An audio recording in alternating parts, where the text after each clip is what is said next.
निवृत्त सैनिक सागर पाटील यांचा तारदाळ ग्रामस्थांनी केला भव्य नागरी सत्कार। वडिलांनी दिलेला कानमंत्र आजही मी जपत आलेलो असून लहान असो अगर थोर असोत त्यांचा आशीर्वाद मला नेहमीच प्रेरणादायी ठरला आहे।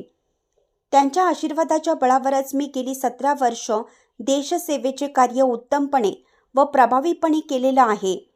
वडिलांचा कानमंत्र आजही मला प्रेरणादायी ठरत असल्याचं मत निवृत्त सैनिक सागर पाटील यांनी भव्य नागरी सत्कार प्रसंगी बोलताना केले। तारदाळचे सुपुत्र सागर बाळकोंड पाटील यांनी 17 वर्ष भारतीय सैन्य दलात देशसेवा बजावत नुकताच ते निवृत्त झाले। यानिमित्त तारदाळ ग्रामपंचायत व ग्रामस्थांच्या वतीनं भव्य नागरी सत्काराचं आयोजन केलं होतं। यावेळी पंचगंगा साखर कारखान्याचे चेअरमन PM पाटील, पंचायत समिती सदस्य प्रियांका खोबरे, सरपंच पल्लवी पोवार यांच्या हस्ते सागर पाटील यांचा सत्कार करण्यात आला। कार्यक्रमाचे स्वागत व प्रास्ताविक रणजित पोवार यांनी केलं।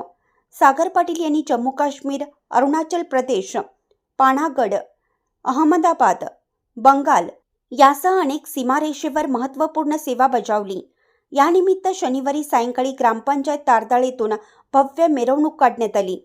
सदर सत्कार प्रसंगी भीमराव बन्ने, यशवंत वाणी, यासीन मुजावर, अंजना शिंदे, सूर्यकांत जाधव, प्रवीण पाटील, चंद्रकांत तांबवे, नितीन खोचरे, मृत्युंजय पाटील, सूरज कोळी, मालुबाई चौगले, लक्ष्मी चौगले, विमल पोवार, वसंत चौगले, रमेश नर्मदे, मलगोंड पाटील, गणपती खोत यांच्यासह गावातील प्रतिनिधी व ग्रामस्थ मोठ्या संख्येने उपस्थित होते। चॅनलला सबस्क्राइब करा आणि परिसरातील ताज्या घडामोडी सर्वात आधी बघण्यासाठी बेल आयकॉनला क्लिक करा।